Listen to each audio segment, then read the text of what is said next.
So we are starting with cash flow statement. What is cash flow statement? Cash flow statement is a statement which shows inflows and outflows of cash. So this is a business, all right. In your business, of course, money comes in and money goes out. So whatever the money comes in your business, it is called as inflow, and whenever the money goes out, it is called as outflow. Is this clear till here? So what is a cash flow statement? It is a statement which shows the inflows and outflows of the cash. Is this clear till here? Second thing that we need to know about cash flow statement is the uses. क्या चीज सीखनी है हमने इसके? Uses सीखने. Uses का मतलब क्या हुआ कि भाई हमारा कैश फ्लो काम कहाँ आता है? कोई काम है इसका या हम ऐसे ही बना रहे हैं टाइम पास के लिए? देखो टाइम पास तो हम करेंगे नहीं, इतना टाइम ही नहीं है, हम खुद ही पास हो जाए वही काफी है. Is this clear till here? तो हम लोगों ने क्या कैश फ्लो क्यों बनाते हैं? हम सबसे पहले हमारा कैश फ्लो जो होता है वो हमारी शॉर्ट टर्म फाइनेंशियल प्लानिंग के लिए बढ़िया होता है. किसके लिए अच्छा होता है? Short term financial planning. Short term मतलब 12 महीने का कोई टाइम पीरियड, ठीक है, एक ऑपरेटिंग साइकिल का टाइम पीरियड, उसको हम बोलते हैं short term. Is this clear till है? तो हमारी शॉर्ट टर्म फाइनेंशियल प्लानिंग के लिए अच्छा होता है क्योंकि आपको पता होगा कि भाई कितना पैसा आ रहा है, कितना पैसा जा रहा है, उसके अकॉर्डिंगली आप अपने एक्सपेंसेस को मैनेज करोगे. ये बात सबको क्लियर हो गई? इज दिस क्लियर टिल है? दूसरा हमारा ये कैश बजट बनाने में हेल्पफुल होता है. Useful in making cash budget. कैसे यूजफुल होगा कैश बजट बनाने में? भाई जब मुझे पता होगा कि मेरे पास कितना पैसा है आ रहा है और कितना पैसा जा रहा है, उसी के हिसाब से तो मैं बजट बनाऊंगी. इज दिस क्लियर टिल है? अब नेक्स्ट चीज, अब देखिए एक और चीज देखिए, कई बार जब हमारा बिजनेस बिल्कुल नया बिजनेस होता है तो जनरली हम बिजनेस को जज करते हैं उसकी इतने प्रीवियस ईयर की बैलेंस शीट के ऊपर. लेकिन मेरा नया बिजनेस है, ऑफ कोर्स उसमें आप P&L अकाउंट्स देखते हैं, उसमें प्रॉफिट्स अभी हुए ही नहीं होंगे, स्टार्ट हो सकता है ना, क्योंकि बिजनेस का एक ब्रेक इवन पॉइंट होता है, उसके बाद प्रॉफिट स्टार्ट होते हैं. तो ऐसी सिचुएशन में आपने शार्क टैंक वगैरह देखा होगा, तो वो पूछते हैं कि what's the cash flow of your business, कि वो पॉजिटिव है कि नेगेटिव है. पॉजिटिव है मतलब पैसा तो आ रहा है ना, बिजनेस में आएगा तो कभी ना कभी तो वो प्रॉफिटेबल बन ही जाएगा. अगर वो नेगेटिव है तो आप सोचोगे एज एन इन्वेस्टर मैं क्यों इन्वेस्ट करूं इस बिजनेस पे, क्योंकि इस बिजनेस पे तो पैसा आ ही नहीं रहा है, तो इसके chances of becoming profitable are little less. Is this clear till? हाँ, बाकी चीजें आप वेरीफाई करोगे उसके बाद अलग बात है, but one of the indicator whether your business will become is right for investment, can become profitable in future और not, it depends upon what? It depends upon the cash flow, and which is why we really require to maintain the cash flow. ये बात समझ आई आपको? समझ में अच्छे से समझ आई? थर्ड चीज जो हमें मिल जाती है वो हमारे को क्या मिलेगा इसमें? It is useful for outsiders. जैसे कि मैंने आपको बताया इन्वेस्टर्स के लिए ये काम की चीज है, यूजफुल फॉर आउटसाइडर्स. आउटसाइडर्स में सब आ गए, चाहे वो क्रेडिटर्स हो, चाहे वो बैंकर्स हो, चाहे वो इन्वेस्टर्स हो, ऑलराइट, जिनका भी हमारा फाइनेंशियल स्टेक रहेगा बिजनेस में, उन सब के लिए ये यूजफुल है. आया आप सबको समझ में? फिर it is a very good test for managerial decisions. It is a test for managerial decisions. Managerial decision का मतलब क्या होता है बेटा? कि अगर मेरा बहुत ज्यादा आउटफ्लो हो रहा है कैश का और इनफ्लोज कम है, तो उससे पता चलता है यार मैनेजमेंट में कुछ तो झोल है, कुछ तो गड़बड़ है दया, कहीं ना कहीं तो गड़बड़ हो रही है. कि ऐसा क्यों हो रहा है कि मेरे पास पैसा उतना नहीं आ रहा है जितना पैसा मैं लगा रहा हूँ. इज दिस क्लियर इन है? तो कहीं ना कहीं मुझे उसको रेक्टिफाई करना पड़ेगा, ठीक करना पड़ेगा कि नहीं करना पड़ेगा. Is this clear? तो ये हमारे यूजेस हो गए कैश फ्लो के. ये मैंने आपको क्यों बताया? सो दैट अगर आपसे पहली बात तो आपको पता ही होनी चाहिए जब आपको ये चैप्टर कर रहे हो, और सेकंड अगर आपसे वाइवा में उन्होंने पूछ लिया, अगर आपका प्रोजेक्ट इस बेसिस पे है या जनरली उन्होंने आपसे कैश फ्लो के कुछ यूजेस पूछ लिए, तो आपको एक दो यूजेस तो मिनिमम पता होने चाहिए. इज दिस क्लियर टिल है? आ गई बात समझ में? ये तो हमारा चैप्टर का थ्योरेटिकल पार्ट आ गया. अब आ जाते हैं हम अपने चैप्टर के कंसेप्चुअल पार्ट में. यहां से आपका फोकस बिल्कुल स्ट्रेट रहना चाहिए. बहुत आसान है, कोई डिफिकल्ट नहीं है ये चैप्टर, ठीक है, बहुत आसान है, ठीक है जी. बस जहां जहां पे आप अटकेंगे आप मुझे बताते रहेंगे, ऑनेस्टी के साथ बताएंगे सब लोग. यहाँ तक सबको क्लियर है? श्योर है आप लोग? पक्का? चलिए तो आगे हम पढ़ते हैं हमारे कैश फ्लो. तो कैश फ्लो में मैंने आपको बताया कि एक चीज होती है हमारी इनफ्लोज, एक चीज होती है हमारी आउटफ्लोज। अब जो भी हमारे पास पैसा आता है बिजनेस में वो 3 एक्टिविटीज के थ्रू आता है। पहली एक्टिविटी होती है हमारी ऑपरेटिंग एक्टिविटी। कौन सी एक्टिविटी होती है? ऑपरेटिंग। अब ऑपरेटिंग एक्टिविटी का मतलब क्या होता है? ऑपरेटिंग का मतलब होता है जैसे मेरा ये इंस्टीट्यूट है ना, तो मेरे को इसको चलाने में जो खर्चा आ रहा है, ठीक है, या मुझे इससे जो अर्निंग आ रही है वो मेरी किस एक्टिविटी का पार्ट हो गया? ऑपरेटिंग, यानी कि direct income and direct expenses. आ गई बात समझ में? यानी कि सेल्स जो है वो मेरी क्या हो जाएंगी? सेल्स वगैरह जो हो जाएगी वो मेरे डायरेक्ट इनकम्स हो जाएंगी, और जो मेरा परचेजेस वगैरह है वो सब मेरा क्या हो जाएगा? डायरेक्ट एक्सपेंसेस हो जाएगा। तो वो उस तरीके की उसको हम क्या बोलते हैं? ऑपरेटिंग। क्या बोलते हैं हम उसको? इज दिस क्लियर है? फिर देखो ऐसा है, बिजनेस में पैसा आपका सिर्फ और सिर्फ ऑपरेशन से नहीं आता। आप पैसा कमाते हो तो उसे कहीं ना कहीं इन्वेस्ट भी तो करोगे कि नहीं करोगे? मैंने पैसा कमाया, मैंने शेयर्स में लगा दिया, मैंने डिबेंचर्स में लगा दिया, ठीक है, मुझे उनसे इंटरेस्ट आ रहा है, ठीक है, मैंने कोई फिक्स एसेट खरीद लिया, मैंने मशीन खरीदी, मैंने फर्नीचर खरीद लिया, मैंने बिल्डिंग खरीदी, ये सब क्या हो गया? मेरा इन्वेस्टमेंट। ये मेरा ऑपरेशन का हिस्सा तो नहीं है ना? नहीं है ना? ये मेरा किस चीज का हिस्सा है? इन्वेस्टमेंट का। तो दूसरी एक्टिविटी जिससे हमारा कैश फ्लो होता है वो है हमारी कौन सी एक्टिविटी है? Investing activity. Is this clear है? Yes ma'am. एंड थर्ड आ जाती है हमारी फाइनेंशियल एक्टिविटी। कौन सी आ जाती है? Financial activity. फाइनेंशियल एक्टिविटी या फाइनेंसिंग एक्टिविटी जो होती है, फाइनेंसिंग एक्टिविटी कौन सी एक्टिविटी होती है? फाइनेंसिंग एक्टिविटीज वो एक्टिविटीज होती हैं जो कि हमारे लोन से रिलेटेड है। फाइनेंसिंग क्या होता है? जैसे वो एक फाइनेंस कंपनी है, फाइनेंस कंपनी का मतलब क्या होता है? फाइनेंस करती है यानी कि लोन प्रोवाइड करती है। इज दिस क्लियर है? तो जब मैं लोन ले रही हूँ, लोन से मुझे जो पैसा आ रहा है तो वो क्या हो गया? मेरा फाइनेंसेस का हिस्सा हो गया। और जो लोन को जब मैं रीपे कर रही हूँ रोहित, और पैसा जा रहा है, तो वो मेरा फाइनेंसिंग एक्टिविटी का ही आउटफ्लो हो गया। इज दिस क्लियर है? तो can you name the 3 activities from which cash flow happens? Operating, investing and financing.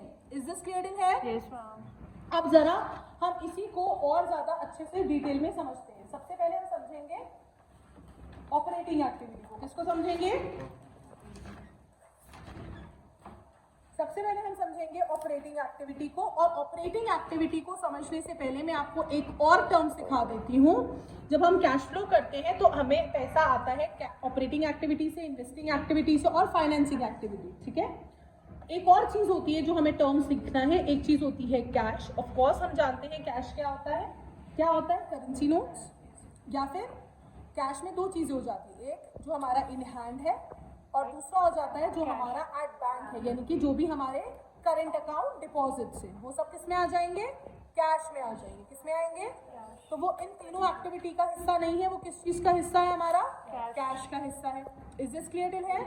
फिर एक चीज होती है हमारी कैश इक्विवेलेंस। क्या होता है हमारा? Cash equivalence. क्या होता है बेटा? Cash equivalence. ये टर्म्स आपको अच्छे से समझने हैं। इज दिस क्लियर बेटा? तो कैश इक्विवेलेंस में क्या आ जाता है हमारा? कैश इक्विवेलेंस में आता है हमारी जो भी शॉर्ट टर्म इन्वेस्टमेंट होती है। क्या होती है हमारी? शॉर्ट टर्म इन्वेस्टमेंट होती है, ठीक है। जो भी हमारी मार्केटेबल सिक्योरिटीज होती है। क्या होती है हमारी? मार्केटेबल सिक्योरिटीज का मतलब क्या हुआ यार? देखो, short term investment, marketable securities मतलब जैसे मैंने SIP करा रखी है, ठीक है, मैंने म्यूचुअल फंड में पैसा इन्वेस्ट कर रखा है, मैं अभी भी उसको चाहूँ तो अभी भी उसको क्या कर सकती हूँ? विड्रॉ कर सकती हूँ, because it's not a long term thing, right? So because it's kind of a liquid money, so can I consider it part of an investing activity? No. Why? How can it be investing? Investing is always for long term. But suppose I am investing money in my fixed deposit, तो मैं 5 साल से 2 साल से पहले से निकाल सकती हूँ क्या? नहीं निकाल सकती, तो that will be part of investment. Is this clear till here? Is this clear till here? Because short term investments are liquid in nature. You can convert it into cash immediately. So we cannot consider it into investing activity. Rather, we can say it is a cash equivalent. Is this clear to everyone? Yes, ma'am. So cash equivalent includes short-term investment, marketable securities, checks, and drafts. अब मैंने आपको ये बात क्यों बताई? क्योंकि 2 marks का question आता है जिसमें आपको आइडेंटिफाई करना होगा कि ये जो कैश का इनफ्लो आउटफ्लो हुआ है, ठीक है, वो कौन सी एक्टिविटी के थ्रू हुआ, ठीक है। तो कई बार आंसर ऑपरेटिंग होगा, कई बार इन्वेस्टिंग होगा, कई बार फाइनेंसिंग होगा, पर कहीं बारी ना तो ऑपरेटिंग का हिस्सा है, ना वो इन्वेस्टमेंट का हिस्सा है, ना वो फाइनेंसिंग का हिस्सा है, वो क्या होगा मेरा कैश इक्विवेलेंट, ठीक है। तो जैसे आपने देखा, अरे शॉर्ट टर्म इन्वेस्टमेंट, ओहो ये तो कैश इक्विवेलेंट है, इसको तो मैं इनमें से कहीं पर रख ही नहीं सकती। इज दिस क्लियर टिल है? कितने बच्चों को ये बात समझ आ गई? कैश इक्विवेलेंस तक क्लियर है आपको? पक्का? श्योर? पक्का 110%? हाँ बेटा, deposited money and the money you have in hand, that is your cash. And what is cash equivalent? It includes short term investment, marketable securities, checks and drafts. Is this clear to everyone? Yes ma'am. यहाँ तक आपको clear है कि नहीं है? Operating activities, पहली activity हम क्या करेंगे? Operating activities. आई होप यहाँ तक सबको क्लियर है। कोई ऐसा बच्चा जिसको कोई भी डाउट है? अब ऑपरेटिंग एक्टिविटीज में दो पार्ट्स होंगे, एक होता है हमारा इनफ्लो, एक होगा हमारा आउटफ्लो। देखो पैसा हम बात कर रहे हैं कि भैया पैसा हमें तीन एक्टिविटीज की वजह से आ रहा है या तीन एक्टिविटीज की वजह से जा रहा है। वो तीन एक्टिविटीज मेरी क्या है? ऑपरेटिंग, इन्वेस्टिंग, फाइनेंसिंग, ठीक। अब मैं कह रही हूँ कि ऑपरेटिंग एक्टिविटीज से शुरू करते हैं। हमें पता तो है ये ऑपरेटिंग एक्टिविटीज कौन सी एक्टिविटी थी, वो एक्टिविटीज जो हमारे बिजनेस चलाने के लिए हो रही है, वो सब क्या हो रही है? Operating activities. ये बात तो हमें पता है ना, पता है ना रोहित? अब ऑपरेटिंग एक्टिविटीज में भी हमारा इनफ्लो होगा और ऑपरेटिंग एक्टिविटीज में ही हमारा आउटफ्लो होगा। पैसा आएगा भी इस एक्टिविटी से और जाएगा भी। कैसे? जब मैं तुम्हें पढ़ाती हूँ तो तुम मुझे क्या देते हो? फीस देते हो। फीस तुम मुझे देते हो तो ये क्या हुआ? इनफ्लो हुआ कि आउटफ्लो हुआ? इनफ्लो। लेकिन मैं सैलरी भी तो देती हूँ स्टाफ को, वो मेरा इनफ्लो है कि आउटफ्लो है? आउटफ्लो। लेकिन ये सैलरी क्यों दे रही हूँ? अपने बिजनेस को मेंटेन करने के लिए ही तो दे रही हूँ, है ना? तो ऑपरेट करने के लिए दे रही हूँ ना, तो ये मेरा ऑपरेटिंग एक्टिविटी का ही तो आउटफ्लो हुआ। तो सपोज करते हैं रेचल की जो है केक्स की शॉप है। किस चीज की शॉप है? केक्स की शॉप है। तो रेचल जो है जो केक्स बेच के पैसा ला रही है, सेल्स से पैसा ला रही है, वो उसका इनफ्लो हुआ कि आउटफ्लो हुआ? इनफ्लो हुआ, पैसा आ रहा है। लेकिन भैया केक ऐसे श्रिंग भ्रिंग सर्वलिंग भूत भविष्य वर्तमान बदलिंग करके तो बनेगा नहीं ना। उसके लिए उसको रॉ मटेरियल भी परचेज करना पड़ेगा कि नहीं करना पड़ेगा? उसने मैदा खरीदा, चॉकलेट खरीदा और विप्ड क्रीम खरीदी, etcetera etcetera. I am not a baker so I don't know. तो जो भी उसने चीज़ें खरीदी तो वो परचेजेस करे, क्यों करे उसने? ताकि वो केक बना सके, करेक्ट है? तो वो सारे जो परचेजेस उसने करे वो किसका पार्ट होगा? ऑपरेटिंग का। और वो पैसा आया है कि गया है? गया है। तो वो क्या हुआ? आउटफ्लो। क्या हो गया वो? आउटफ्लो। आया आपको? आया इतना समझ में?